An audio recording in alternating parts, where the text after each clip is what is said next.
Bien. Antes de pegar las preguntas, no quiero dejar de decir que, como ustedes saben, hoy y mañana en la docencia universitaria nuclear en CONAVE Histórica nos encontramos de paro nacional por la reivindicación salarial en función de la necesidad de revisar la pauta salarial 2022, producto de la situación inflacionaria que estamos viviendo en los últimos meses. También informarles que no solo CONAVE Histórica, sino que se han sumado en el día de hoy 10 asociaciones de base de la otra CONADU a esta medida de fuerza, que esperamos que tenga una respuesta definitiva el día jueves, producto del cuarto intermedio que se llevó adelante en el día de ayer. Esperamos que allí haya una propuesta concreta para solucionar el desfasaje que llevamos con la inflación, para que puedan discutir nuestras asambleas y solucionar, por lo menos en parte, esta situación de desfasaje que llevamos en los últimos meses, que solo hemos cobrado el 13% de aumento salarial en el mes de marzo y no hemos tenido modificaciones hasta el momento de esa pauta.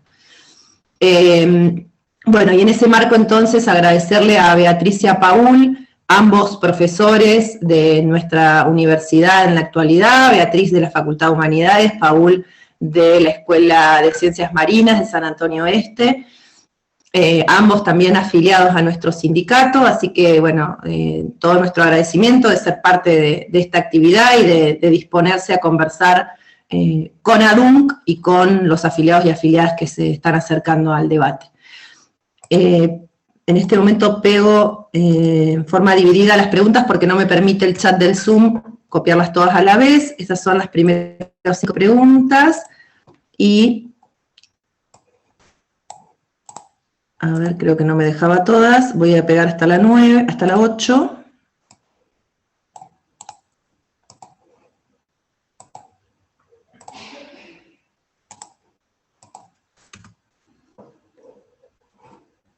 Esa es hasta la 8 y la 9 y 10.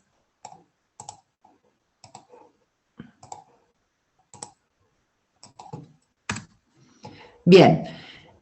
Ustedes, Beatriz y Paul, vayan interviniendo en función de cómo ustedes lo decidan para las respuestas.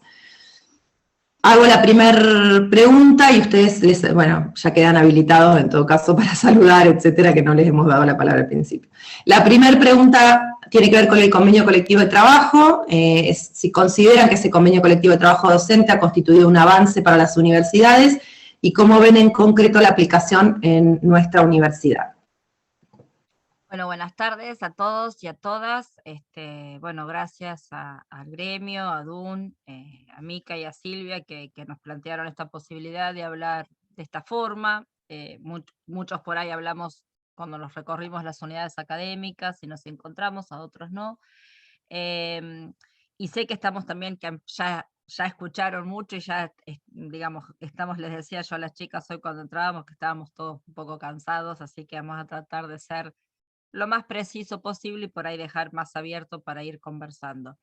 Sin duda el convenio colectivo es un enorme avance. Nosotros creo que existan los convenios colectivos es una conquista de los trabajadores, los y las trabajadoras, y en ese sentido nuestro convenio colectivo me parece que estuvo tanto tiempo sin ser reglamentado, sin aprobarse, terminó haciéndose, y para mí es un orgullo que la Universidad del Comahue lo haya adoptado rápidamente, teniendo en cuenta que la Universidad del Río Negro lo rechaza, como otras universidades nacionales tampoco lo aplican. Así que desde todo punto de vista creo que es una herramienta que vino realmente a poner primero a visibilizar y a poner en carpeta una serie de temas que nosotros no los teníamos como dentro de nuestras normativas, aunque sí formaban parte también de un pliego de demandas que podían plantearse desde lo gremial, pero no necesariamente había formalmente un planteo concreto hacia las universidades. Yo creo que el convenio, que en todo aspecto es un convenio que realmente amplía y marca una serie de derechos importantes, tenemos en Comahue, como calculo que en otras universidades, dificultades para su aplicación en la totalidad. Y son dificultades que no, digamos, nuestras dificultades siempre tienen un origen común. No es un problema de normativa, ni es un problema presupuestario, ¿no? Es decir, si bien en el convenio hemos podido aplicar una serie de cuestiones que realmente, sobre todo en lo que hace al ordenamiento de las designaciones y la forma de arbitrar estas designaciones, vacantes, suplencia, sin presupuesto no podemos aplicar claramente la licencia de 6 meses por maternidad, sin presupuesto no se puede aplicar lo del año sabático, sin presupuesto no podemos aplicar lo que hace, por ejemplo, a las licencias que tienen que ver con los posgrados.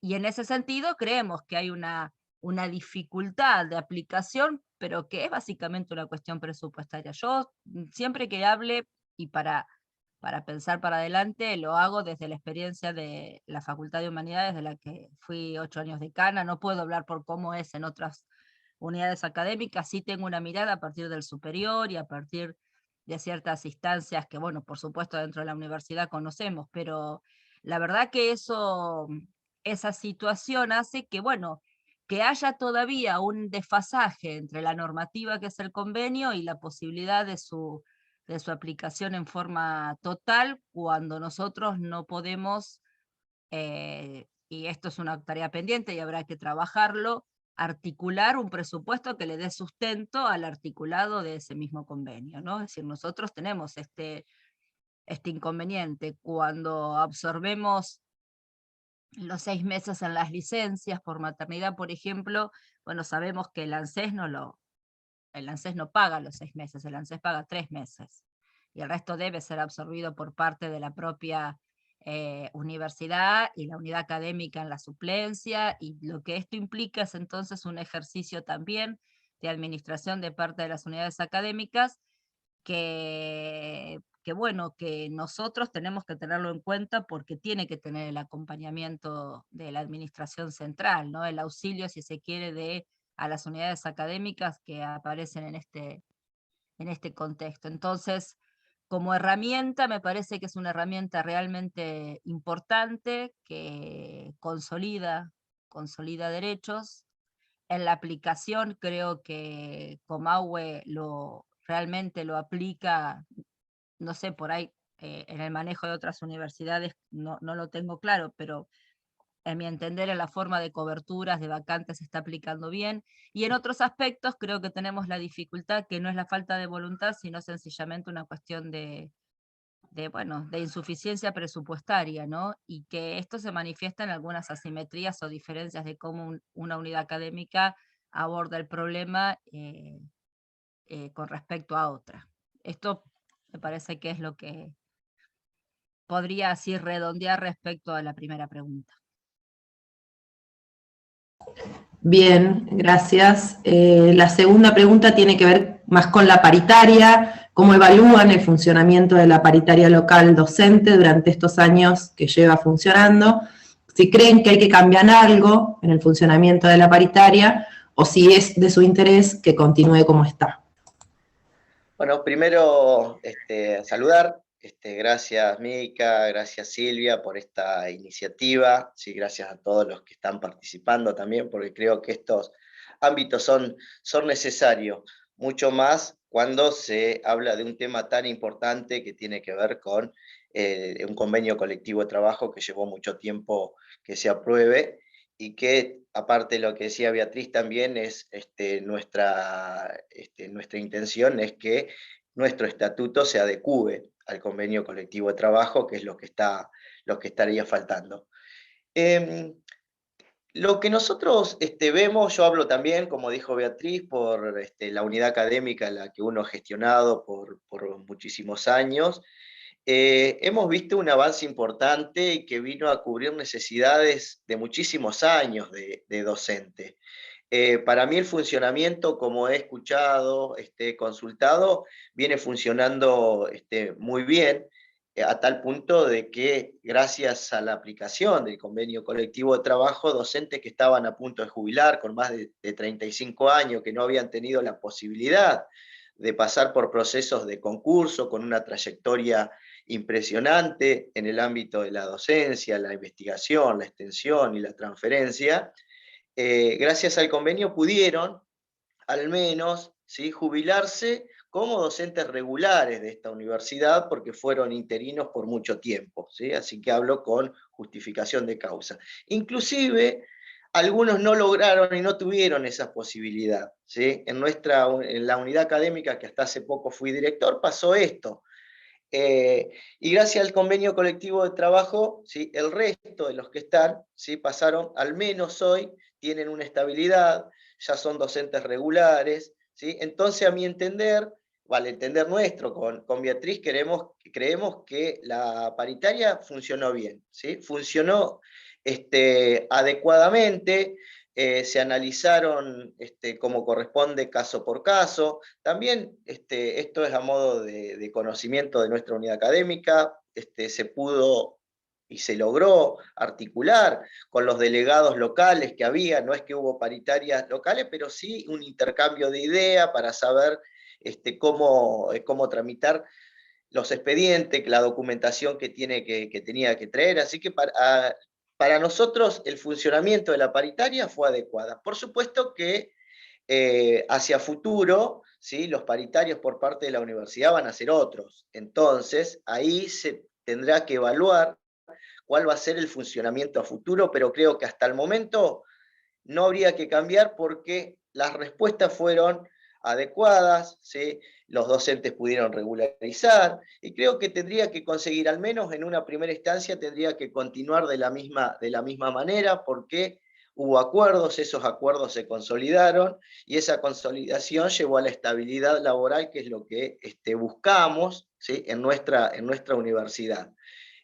Así que, reitero, es importantísimo la aplicación del convenio, fue acertada el funcionamiento, y se verá en un futuro, ¿sí?, con los nuevos paritarios por parte de la universidad, cómo ven que tiene que seguir funcionando. Hasta el momento, y por lo que conocemos, fue adecuadamente. Así que creo que podemos seguir tranquilamente de esta manera. Bien, gracias, Paul. La segunda tiene que ver con una preocupación muy grande que hay entre las y los docentes, son los concursos de ascenso. La pregunta dice específicamente cuáles son las razones que ustedes consideran de mayor peso para que en 17 años no se hayan aplicado los concursos de ascenso de la carrera docente, y si tienen algún plan para resolver esta situación. Sí, yo en esta me parece, y voy a contestar esta y algo también de la que viene, pero también seguro que Paul vamos a contestarla entre los dos, las dos, ¿no?, que vienen, porque me parece que están vinculadas. Yo creo que ha habido una depreciación en la propia universidad del valor de los concursos, ¿no? Es decir, en algún momento, yo no sé, tendría que ponerme a revisar específicamente para encontrar una coyuntura, bueno, como hacemos los historiadores, a partir de cuál sería el momento, el take-off de que empieza esta situación, pero me parece que uno podría decir que fue el problema de un reglamento que exigía una serie y era un costo altísimo. Creo que es una variable importante en términos de que además nosotros veníamos de la experiencia de la apertura democrática con un sesgo donde la verdad que los concursos que habían hecho eran concursos donde se notaba que había muy baja calidad de parte de los concursantes cuando recién la estructura docente que estaba en la apertura, los concursos quedaban desiertos, no había recursos formados. Bueno, hubo que ver esa larga normalización de la universidad hizo que se depositara también en la valía del jurado yo diría como una condición sine qua non de exigencia de excelencia en la universidad. Eso hizo que también nuestro reglamento fuera tan extremo, tan duro, tan en traer exclusivamente de universidades que no fueran de la región, que no tuvieran ningún tipo había un peso, me parece que en la historia de la universidad, que era el temor, bueno, lógico, entendible, legítimo, de esa universidad oscura que venía de la época de la dictadura, de Remusteto, etc. En ese contexto, en los años 80 y 90, creo que se llevaron una enorme cantidad de concursos, se regularizaron, fue la etapa de la normalización, de una expansión muy importante de la formación de las cátedras, con concursos de PTRs, de asociados. Pero claro, era el momento en que casi había que fundar las cátedras, ¿no? Empezaban a conformarse los equipos de cátedra, y yo creo que a partir de la primera década del año 2000, y ustedes ponen 17 años, sí, a partir de la primera década, bueno, una vez consolidadas las cátedras de ese proceso fundacional, algo así como que, bueno, como que en la universidad se dio por sentado que ya estaba cubierta, ya se había normalizado, se había regularizado, y que de alguna manera ese, si se quiere, ese plantel docente de las unidades académicas, lo que había por delante era cubrir aquellas cuestiones específicas y pequeñas que podían surgir. Entonces me parece que hay un doble juego para pensar en por qué no hubo concurso en los 17 años que siguieron.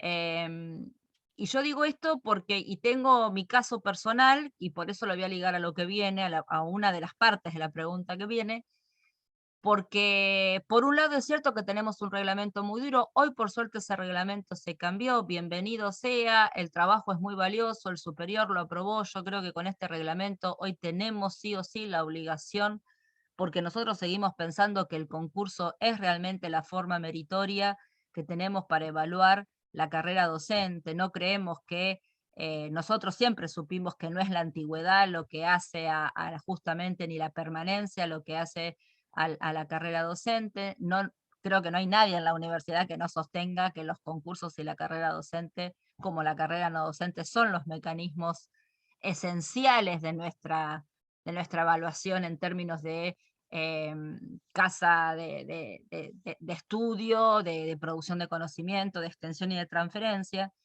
Pero digo que en ese contexto de una reglamentación que ahora realmente, bueno, facilita, sumado a la escasez de presupuesto y a esa estabilidad que se llega en determinadamente con el plantel docente, a mediados de la primera década es como que, bueno, como que no se necesitó mover demasiado más. Había ya staff estables en las cátedras, por lo menos lo mínimo, un profesor y sus ayudantes, un profesor y varias comisiones, un profesor y un jefe de trabajos prácticos.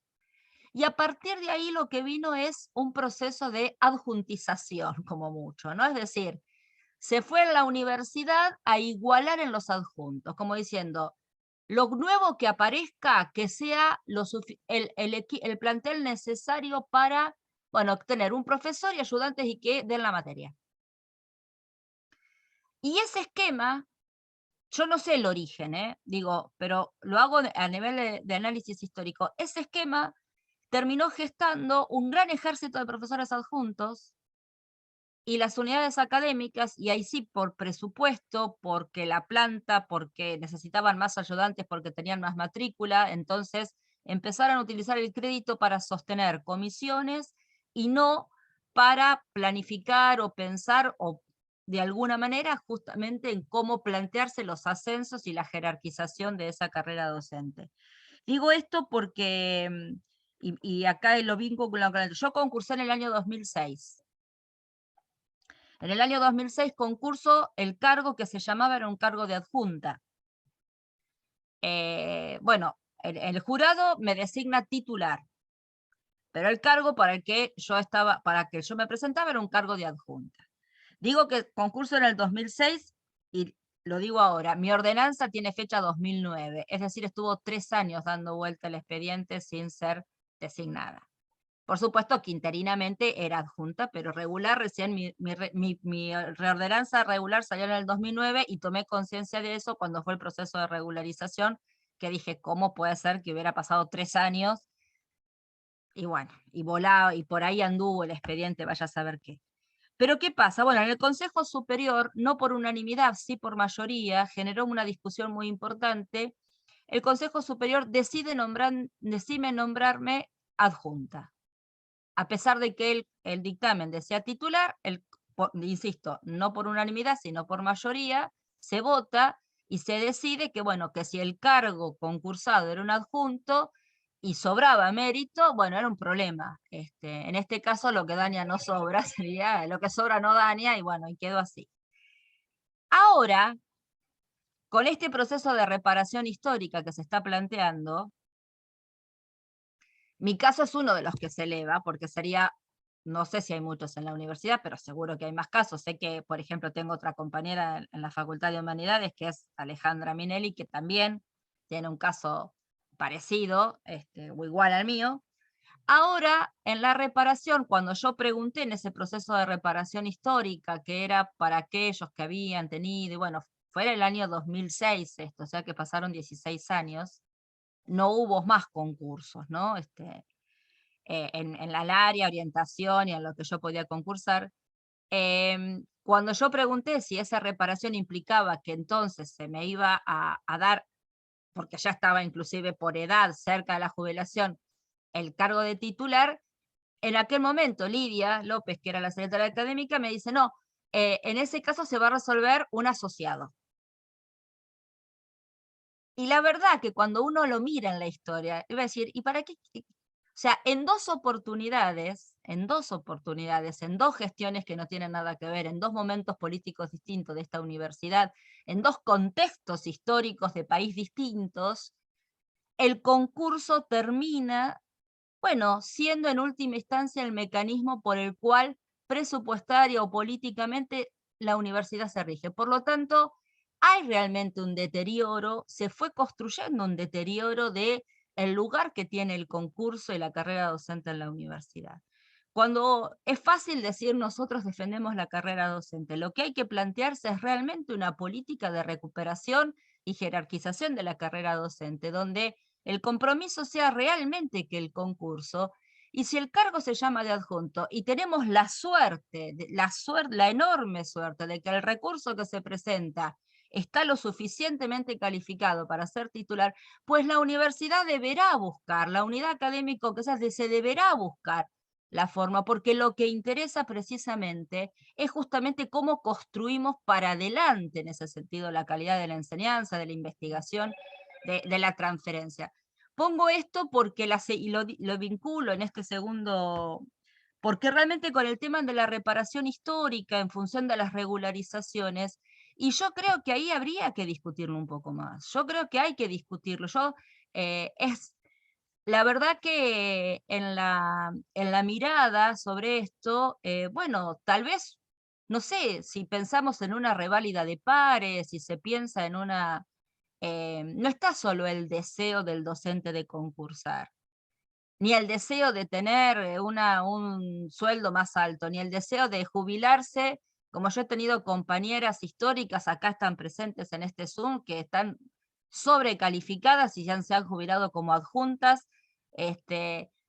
Bueno, en ese contexto yo no lo tengo demasiado claro, pero creo que en el tema de las regularizaciones, que la primera a mí me pareció que fue necesaria, lógica, esperable y realmente una regularización que venía a compensar y a restaurar derechos. Yo la miré y la vi así.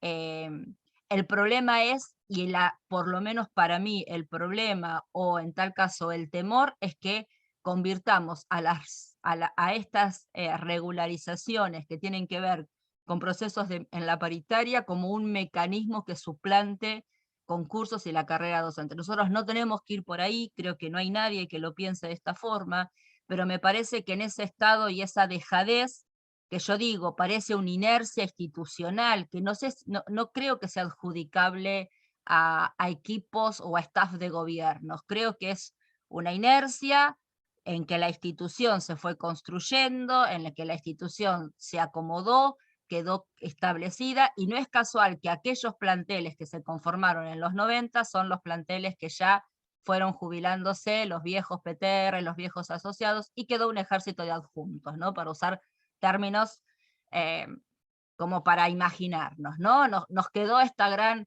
que yo inclusive decía, en algún momento lo que va a suceder va a ser la rebelión de los adjuntos, porque bueno, porque fue esto.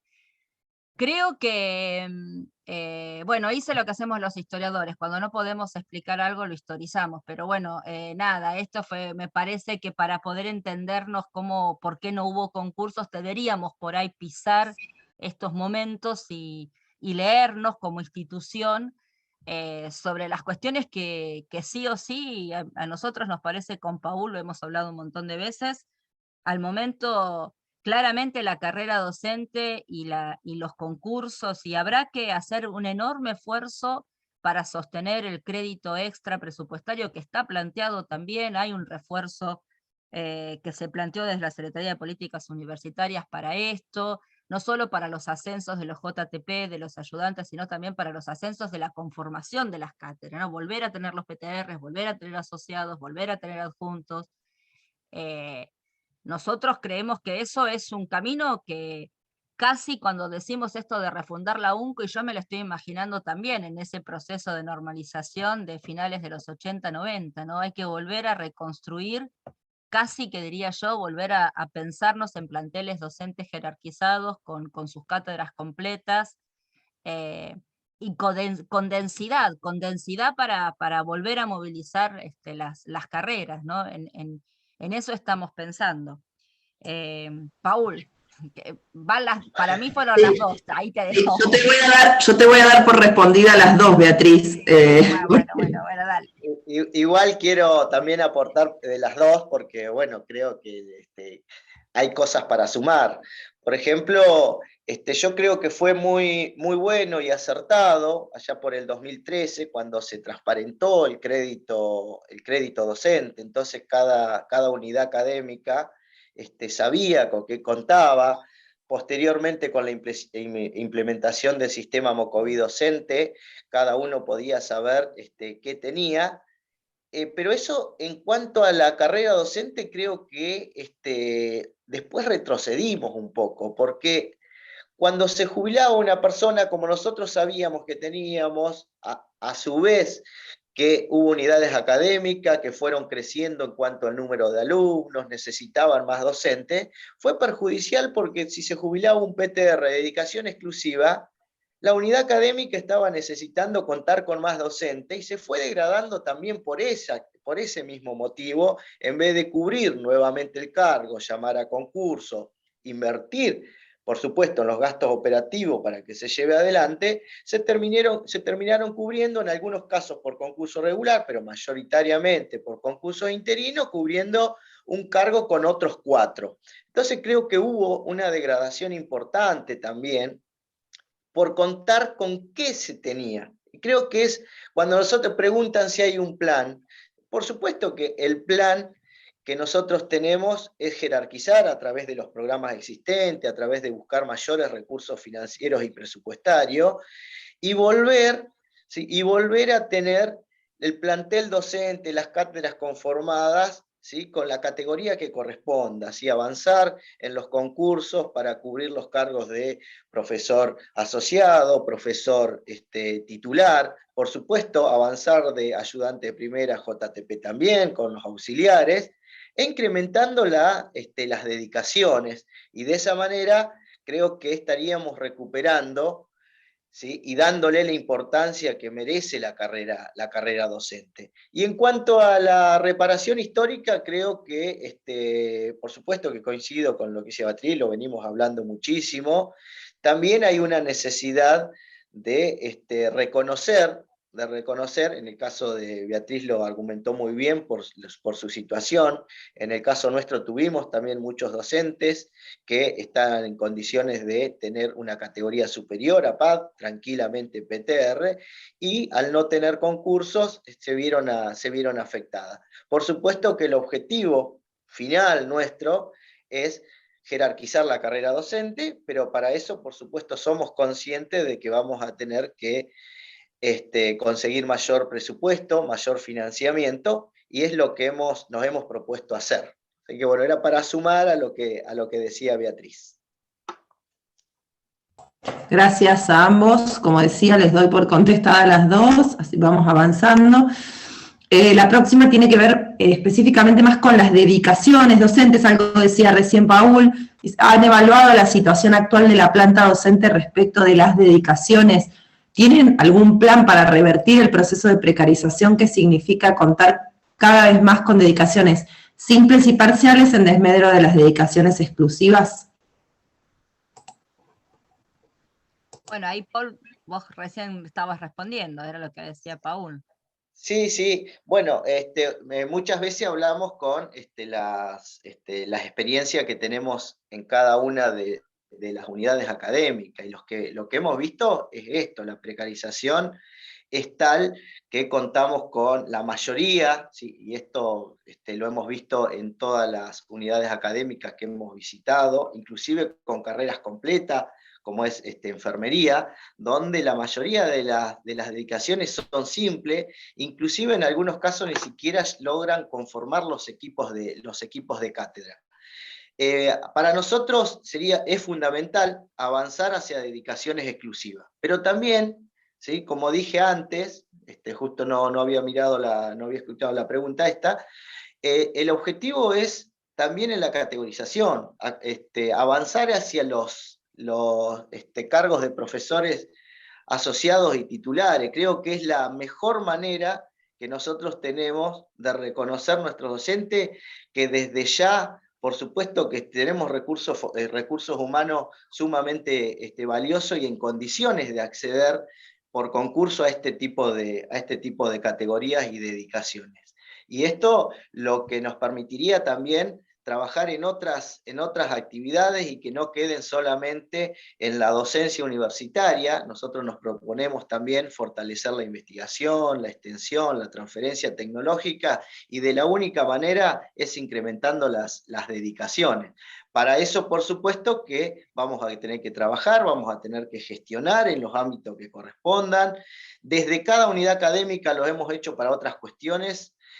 Creo que tranquilamente nosotros vamos a tomar esos ejemplos que tuvimos para otros programas y para proyectos dentro de una unidad académica, para lograr un mayor presupuesto dentro de la universidad, y de esa manera dar respuesta a lo que hoy nos está pasando, evitar con la precarización, porque lamentablemente el esfuerzo que ponen las y los docentes es muchísimo para las dedicaciones con las cuales cuentan hoy en día, que mayoritariamente son simples y en menor medida y parciales, y prácticamente han desaparecido las dedicaciones exclusivas de la universidad. Es muy poco. La simetría que hay, inclusive en la universidad y dentro de las unidades académicas y dentro de los departamentos, es mayor. Lo que nosotros es no sacar, al contrario, incrementar y lograr tener un plantel docente como corresponde. Y para eso es avanzar hacia las dedicaciones exclusivas. Si me permiten, no sé si Beatriz ibas a aportar algo más, pero esta pregunta está vinculada a la próxima, que es la que tiene que ver con investigación, que dice efectivamente, bueno, si consideran o si les preocupa que nuestra universidad entre en una tendencia en la que a largo plazo se dedique casi exclusivamente a la enseñanza como otras instituciones educativas. En su caso, ¿qué políticas consideras que deben ser aplicadas para que esto no suceda y se le dé mayor fuerza a la investigación, la extensión y la transferencia? ¿Y cómo ven en la actualidad el financiamiento de los proyectos de investigación y la situación del sistema de becas en la UNCO? Son un montón de preguntas, pero en realidad es para que aborden la temática, ¿no? Sí, completamos y respondemos esta. Bueno, por supuesto que la universidad ideal es la universidad de exclusivos, eso lo sabemos. También nosotros, nuestro régimen, pedimos exclusivos, pero no tenemos algo que quienes fuimos exclusivos mucho tiempo, el problema de la retención del título cuando el salario es muy bajo también es un problema, y esto ha generado y sigue generando complicaciones y asimetrías y desigualdades con otras universidades y de quien trabaja en otra, o entonces te pide dame 2 parciales porque puedo tener 10 horas más en otro lado, entonces no me des el exclusivo. Esto también se está formando una realidad, es decir, hay también un contexto en el cual vamos a esto, y esto también es precario, esto también es precarizar, ¿no? Aquel docente que con mucho, por supuesto que legítimamente solicita, no, yo me prefiero que me pongas 2 parciales y déjame trabajar 10 horas más, o dame 2 parciales para que ganancia no me mate. Es decir, una situación de externalidades entran al momento de la definición de la exclusivo, de la docencia, de la investigación, que la verdad que es muy difícil, está horadando, y yo creo que sí, que está horadando de alguna forma a la universidad en sus funciones, en las funciones, estas misiones fundamentales. No cabe duda que le está horadando en este sentido. También hay que decir que en la Universidad del Comahue hay desigualdad entre unidades académicas. En humanidades tenemos una gran cantidad de docentes exclusivos. Hubo un proceso de construcción de exclusivos que nosotros creemos, aún con un presupuesto escaso, bueno, hubo el esfuerzo. Hay otras unidades académicas donde ahora que le hemos recorrido empezamos a ver que, bueno, depende del departamento, la carrera, y los exclusivos están, o por lo menos la queja es que están todos en un lado y no están en el otro. Es decir, hay una fotografía de la universidad que yo no la tengo demasiado clara, pero habrá que tenerla para ver, bueno, esas asimetrías, esas desigualdades, empezar a ver y a plantar prioridades, ¿no? Sabemos que con una enorme cantidad de simples y parciales no podemos sostener las otras actividades centrales de la universidad. En el caso de nosotros pensamos incorporar la transferencia a la idea de la transferencia como parte también de en el caso de los exclusivos que tienen las 20 horas de docencia y 20 horas de extensión e investigación nosotros creemos que la transferencia también debe ser algo que debe empezar a ser contado dentro de todos aquellos docentes que también hacen mucha transferencia o no la hacen justamente porque en su dedicación no se la consideran y entonces tienen un tiempo muy repartido. Pero para eso necesitamos mejorar, obviamente, las condiciones de lo que hace a la distribución de las dedicaciones docentes. En el plano de la investigación, yo creo, no sé si alguna vez estuvo bien, porque desde que yo investigo hace mucho tiempo, siempre los subsidios de investigación siempre fueron horribles, bajos, malos. No eran buenos, siempre se dependió de combinarlos con CONICET, agencias, con otro tipo de... pero en ese contexto decimos, bueno, dentro de la consideración de las 20 horas de un exclusivo, bueno, el trabajo en investigación, más que en el subsidio, está en el reconocimiento de las horas de trabajo. Yo creo que eso está bien, creo que eso es lo que corresponde. Párrafo aparte es el tema de los becarios. Párrafo aparte es el tema de los becarios. Los becarios de investigación de la UNCO tienen una enorme precarización, no solo porque el estipendio se llama estipendio y además es bajo, se está pagando en cualquier fecha del mes. Nosotros hemos recibido, yo he recibido una nota de los becarios que han planteado la situación y la verdad que es abrumadora el contexto en el cual inclusive aún en las becas se les exige ciertos cursos de posgrado, cierta capacitación, pero también la universidad, si los hacen acá se los cobra, o la universidad no le habilita tampoco esa posibilidad de, bueno, como becario de investigación, tener un acceso, si se quiere, gratuito o financiado por la propia universidad en ese contexto. No están dentro, por las cuestiones que nos planteaban, no están dentro tampoco, aparecen casi como un eslabón muy perdido, como desdibujados, ni en la docencia, ni en la investigación, ni con un lugar, con un lugar considerado, y no, digamos, nosotros entendemos la política de posgrado y la política de investigación prácticamente como una inversión en la formación de recursos de la universidad. O sea, y en ese contexto, hoy creo que la situación de los becarios es de las peores no comparado con otras universidades. Dentro de todos los que estamos en la universidad me parece que es una situación que hay que prestarle mucha atención. Nosotros recibimos esa nota y bueno, y justamente, ¿no? Se lo dije a quien me la había acercado, que era una becaria, le dije que realmente me parecía, yo no tenía tan clara cuál era la situación de los becarios y las becarias, pero me parece que esta es una de las cuestiones de prioridad y que urge mejorarla y visibilizarla, ¿no? En ese sentido. Gracias, Beatriz. Ahora volvemos un poquito a la parte de cargos, para cerrar un tema que es el de los cargos cuatrimestrales. que hay en nuestra universidad. La pregunta es, ¿qué piensan de de ese tipo de contratación cuatrimestral? Si conocen la situación de los docentes que están en esa condición y si consideran necesario implementar alguna política sobre ese tipo de cargos. Bueno, si hay precariedad, creo que lo podemos ver en estos cargos y que en el transcurso de estas elecciones hemos podido recorrer y hemos visibilizado estos inconvenientes, estos problemas. Uno de nosotros detectamos, ¿sí?, estos casos fueron en las carreras de enfermería. En el curso particularmente nos han planteado, en el CRU, o sea que conocemos. Y digo que si hay precariedad y se nota es en esto porque sabemos que cuando se designan, que son designaciones cuatrimestrales, son todas simples, ¿sí? Independientemente de la categoría de AIP, JTP o PAD, como se vienen designando.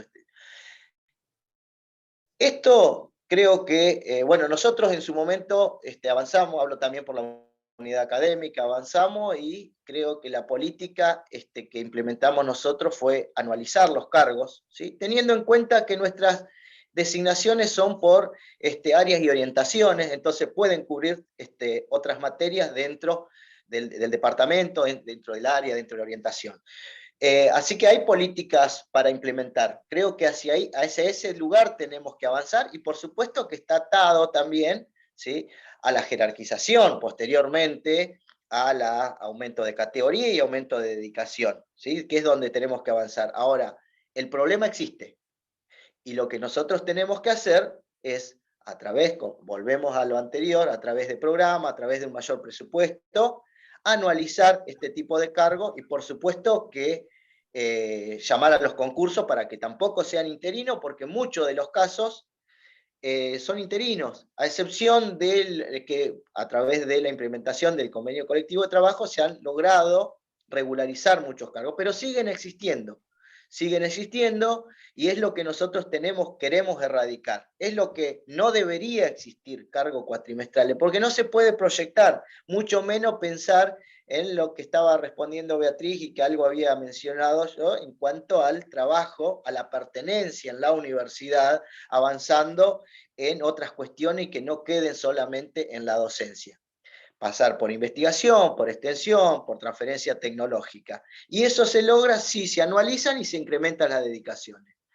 Y la otra que se ve que en esto es tampoco, al no haber pertenencia, se arma una materia por un cuatrimestre, no tienen seguridad si van a continuar en el siguiente año, porque por lo general son todas designaciones interinas. Entonces, hay que avanzar. Y la forma de avanzar es anualizando los cargos y, por supuesto, después jerarquizándolos y teniendo una universidad con docentes que puedan participar en proyectos de investigación, proyectos de extensión, innovación y transferencia tecnológica. Así que sí, la política nuestra para estos casos es esa: anualizar y reconocer, incrementar las categorías y dedicación. Acá quiero mencionar algo que me extrañó porque no apareció como pregunta, porque yo lo asocio mucho, esto sucede sobre todo con los que son docentes que prestan servicios. Y este es un enorme problema de esta universidad también. Aquellos docentes que son de una facultad, prestan servicio en otra, generalmente tenemos serias dificultades cuando la facultad nos transfiere solo el pago de un cuatrimestre y nosotros en humanidades, en los casos que más hemos podido, lo hemos hecho. Hemos sostenido nosotros con nuestro presupuesto la anualización de ese cargo, pero no siempre hemos podido, no siempre nos da el presupuesto. Esto es un enorme problema y eso, yo digo, para mí también, esto no parecía como pregunta, pero para mí el problema de los docentes que están prestando servicios y que están en un intermedio de no pertenencia o pertenencia media, ha sido un problema para la regularización, ha sido una discusión entre unidades académicas. Y las designaciones cuatrimestrales, además de enfermería, que es tremendo en la situación en que están, tanto en el Cursa como están en Bariloche, que estuvimos con los coordinadores de las carreras, también acá, también en Neuquén y también en la situación que mucho de la designación cuatrimestral tiene que ver con los docentes que prestan servicios en otras carreras. Entonces, bueno, como no me da como no da en mi facultad, bueno, yo solo pago el cuatrimestre que va a tener que dar la materia, porque que la facultad a la que pertenece en tal caso se haga cargo. Eso me parece que también es un tema muy serio, y vamos a tener que sentarnos a pensar como comunidad qué vamos a hacer con eso, ¿no? Esto es serio, esto hay que trabajarlo y tomar una resolución importante. Bien, quedan 3 preguntas. Voy adelantando que se tratan sobre la educación a distancia y la bimodalidad, sobre condiciones edilicias y de infraestructura, y el último sobre la situación presupuestaria. La primera entonces dice qué piensan de las carreras a distancia, de la modalidad virtual de enseñanza, del trabajo docente en ese contexto y las bimodalidades, y hacia dónde creen que debe ir la UNCO, si tienen planes específicos al respecto. Sí, nosotros estamos pensando, lo pusimos en la plataforma, yo creo que hay algo de esta transición a la bimodalidad, que no es una transición acrítica. Nosotros tenemos que tener en cuenta que nuestra universidad es una entidad básicamente territorial y básicamente pensada para la presencialidad, nuestros planes de estudio, nuestras modalidades. Hay que hacer un replanteo porque en realidad la virtualidad nos ha traído algunas ventajas y algunas, por lo menos, posibilidades de pensarnos en otros contextos, de llegar a otros estudiantes, de ampliar nuestra oferta académica y de sostener nuestras carreras en una dimensión que nos habilita a ir más allá de lo que la presencialidad nos limita, ¿no? Inclusive hemos recuperado estudiantes que habían abandonado las carreras por por situaciones familiares, laborales, etc. Ahora, esa transición a la bimodalidad no es solo una incorporación de tecnología de la información. Nosotros tenemos, yo lo decía hoy en una entrevista, y decía, bueno, hay 2 facultades que para mí van a tener que tener, y yo espero, si ganamos, poder contar y trabajar con todas, pero con estas 2 facultades, con informática y con ciencias de la educación, creo que tenemos que pensar en estas pedagogías, pensar en las didácticas, pensar en de qué manera se aprende y se enseña en esta transición a la bimodalidad. No es solo prender la cámara y tener actividades sincrónicas, lo sabemos, no estoy diciendo algo nuevo, pero ahora en la vuelta a la presencialidad nosotros estamos detectando el impacto de la virtualidad. El manejo del tiempo, por ejemplo. El manejo del tiempo en un examen presencial de 2 horas no es el manejo del tiempo en un parcial en su casa, en domicilio, de 24 horas. Y nosotros, por lo menos en la cátedra en la que yo estoy, lo estamos percibiendo. En otras hay una tasa de fracaso entre comillas, fracaso en el sentido de que el desacople de la virtualidad a la presencialidad es tan confuso y tan caótico como el de la presencialidad a la virtualidad. Y si nosotros decimos que vamos a transitar a la bimodalidad y decimos no acríticamente, estamos poniendo en ese no acríticamente, bueno, la necesidad de disponer, de acercarnos, de los que más saben, de los que nos puedan empezar podamos pensar nosotros en una estrategia que acompañe la reformulación de esto. Yo en ese sentido creo que tenemos un buen contexto, esa es mi lectura, hay un buen contexto y una apertura a poder pensarlo esto y poder caminarlo. También con la reserva de que esto se haga de una manera adecuada y teniendo en cuenta siempre el límite ¿cuál es? El cuidado de nuestros estudiantes. El límite es el cuidado de que nuestros estudiantes y del contenido y del aprendizaje, el cuidado de no expulsarlos, de no aumentar la tasa de fracaso que ya de por sí es alta, de que permanezcan, de retenerlos, de sostener una tasa de ingreso. Bueno, ese es el continente, digamos. Me parece que ahí caminar hacia estas modalidades es un desafío y creo bueno, que hay que empezar a tomarlo, ¿no? Bien. Continuamos con la número 9, que es cuáles son sus prioridades en materia de edilicia y de infraestructura, cuáles son las propuestas para resolver las condiciones edilicias de algunos edificios, y acá nos referimos al AUSMA y al edificio central de la Barda en Neuquén, entre otros que tienen antigüedad. Esto aclaro que esos ejemplos específicamente tienen que ver con que hubo solicitud de afiliados y afiliadas de que se toquen, digamos, aunque sea esos dos casos. Bien.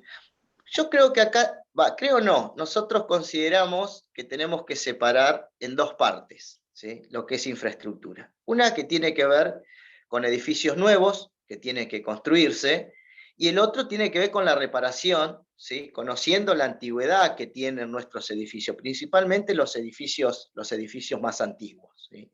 Por supuesto que nosotros vemos que en el último tiempo se han logrado presentar proyectos ejecutivos y se han finalizado algunas obras, como la Facultad de Informática, un edificio hermoso, ya prácticamente terminado. Digo prácticamente porque falta un ala en el edificio, pero lo que se empezó a construir se terminó. Y está en construcción el edificio de fascias, o sea que se está avanzando en obras nuevas. Lo mismo que se licitó hace pocos días todo el módulo para la Secretaría de Hacienda, que es uno de los lugares más precarios que tiene la sede central. Entonces, hay obras, en este momento se están ejecutando o se han licitado.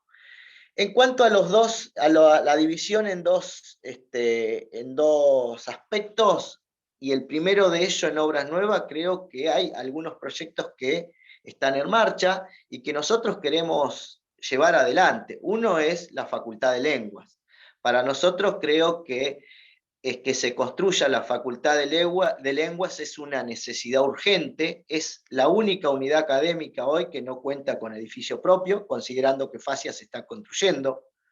Pero hay hay otra infraestructura nueva que se tiene que hacer, por ejemplo, como las aulas de Nelcursa, que ya un proyecto que está presentado, el set de aulas para la Facultad de Agronomía.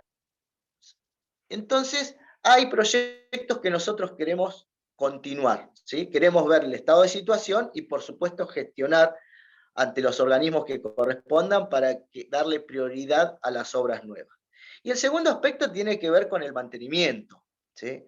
El mantenimiento es necesario, es urgente, pero hay que priorizar también.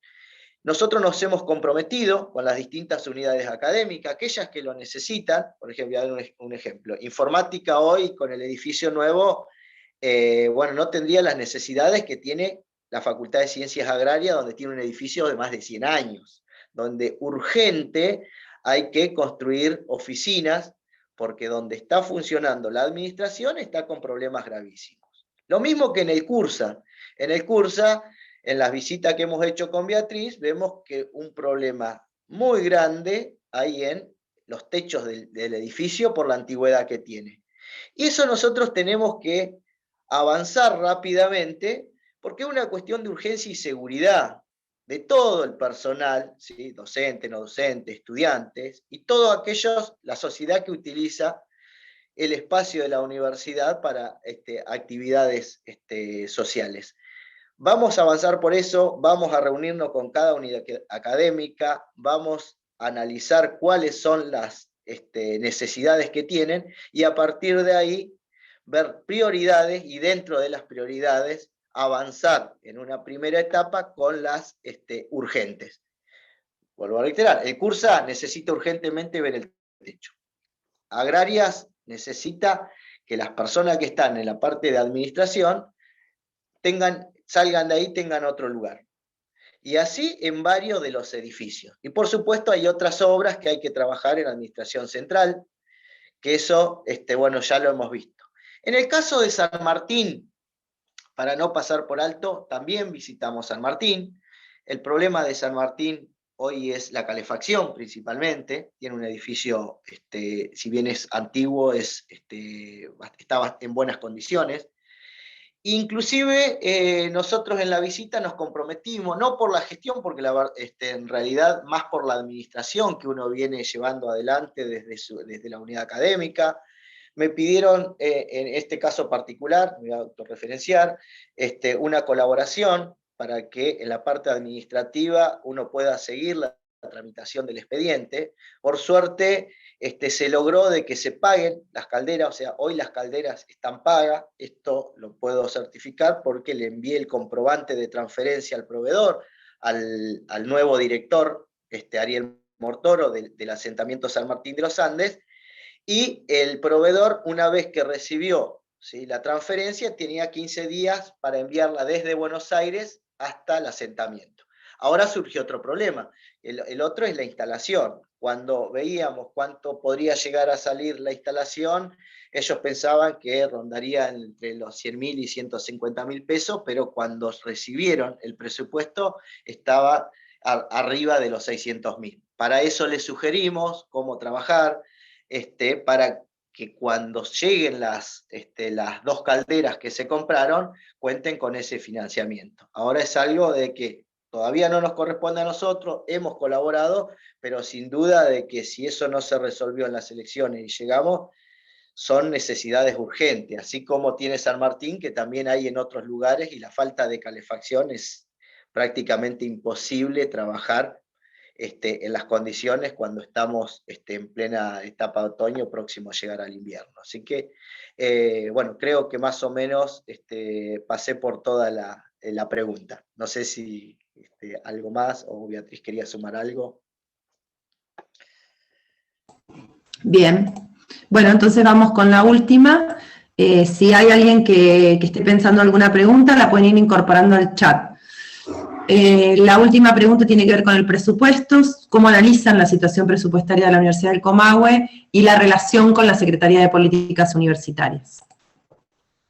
Bueno, ya todos los que están acá saben perfectamente cuál es la situación presupuestaria de la UNCO, en el sentido de que nuestro presupuesto normativo está muy abajo y viene decayendo enormemente. Nosotros vamos a apelar, y de hecho ya lo empezamos a hacer, en términos de recuperar el estado, ya que tiene estado parlamentario, la propuesta de reparación histórica para la UNCO. Esta es una propuesta que se hizo en el 2019, se elevó con la finalidad de que, bueno, de plantear algo así como fue en su momento la reparación histórica para el conurbano, demostrar con números cómo es que fue perdiendo la Universidad del Comahue, fue perdiendo en este presupuesto normativo a lo largo de determinada cantidad de tiempo, lo que le correspondería en términos de asignación presupuestaria justamente por ese normativo. Y a partir de esto, bueno, no solo recuperar lo que se nos debe, sino también que se nos ponga, se nos coloque en el lugar de la universidad, en el lugar que nos toca en función de ese normativo. Ese proyecto de reparación no perdió estado parlamentario. Nosotros sabemos que tanto la diputada Landricini por Río Negro como el diputado Figueroa por Neuquén se comprometieron bueno, a actualizar la solicitud dentro del Congreso. Nosotros igualmente esperamos y vamos a hacer lo necesario para relacionarnos con aquellos que toman decisiones en términos no solo de la Secretaría de Políticas Universitarias, sino también lo que hace a otros ministerios, ¿no? A mí me parece que hay y lo digo como en forma, digamos, para ir pensándolo, hay muchas otras cosas, hay otros ministerios que también, o sea, hay un presupuesto universitario que por supuesto es responsabilidad del Ministerio de Educación y de la Secretaría de Políticas Universitarias, pero también hay otros ministerios a nivel nacional que podrían y estarían, y yo creo que podríamos pensarlos en una situación de también hacerse cargo de algunas pautas. Yo pensaba en lo de San Martín, por ejemplo, con la carrera de técnico forestal y en el manejo del fuego en una Argentina donde la política ambiental y la situación del fuego este año en el verano fue tremenda. Bueno, ¿por qué no también comprometer al Ministerio de Medio Ambiente, ¿no? ¿Por qué no haber pensado si Medio Ambiente puede en tal caso, sobre todo en lo que haga infraestructura, no estoy hablando de lo que haga el sostenimiento de carreras, sino ver de qué manera también poder abrir otros canales que evidentemente, y lo pienso porque la verdad que no soy optimista con el tiempo político, económico que le viene a la Argentina y a nosotros como universidad. Entonces, me parece que hay que darse una estrategia de pensar sin renunciar a la lucha por un presupuesto digno y por todos los mecanismos que hace, pensarnos en, bueno, aquellas cuestiones que nos permitan vincularnos también a los organismos nacionales que puedan aportar a sostener a nuestras carreras y a la universidad pública, cuando en realidad nosotros tenemos realmente somos un dispositivo, un intermediario no solo cultural, sino también tecnológico, de innovación y científico, que es fundamental para el desarrollo del Estado-Nación. Cualquier Estado-Nación requiere necesariamente de un desarrollo científico, y las universidades públicas en la Argentina seguimos siendo el punto más importante de ese desarrollo científico. Así que entendemos que la cuestión presupuestaria es seria, es compleja, nos va a encontrar de alguna forma, bueno, haciendo todo lo posible y lo necesario para recuperar esto que ya se inició, y ver también de qué manera articulamos con otros ministerios, ¿no? Esto me parece que es un poco la estrategia que nos estamos planteando. Bueno, y ojalá se nos haga fácil, eso sería el contexto. Beatriz, Paul, no tenemos preguntas en el chat, solamente voy a aprovechar entonces para reproducir en todo caso una pregunta muy concreta que apareció en el encuentro anterior, que es muy corta y muy al hueso, que es si ustedes tienen ya pensado algún tipo de gabinete o nombres que estén vinculados a algunas secretarías. Nosotros, sí, bueno, no, desde el inicio, nosotros con Beatriz pensamos perfiles, tenemos en algunos casos, hay nombres dando vuelta, pero nada con certeza, porque lo que nosotros queremos es que en cada lugar esté la persona adecuada que vaya a cumplir con nuestra plataforma, con los que nos hemos comprometido con la comunidad universitaria en los distintos claustros. Entonces, por ese lado nosotros avanzamos en perfiles para académica, perfiles para bienestar, perfiles para hacienda.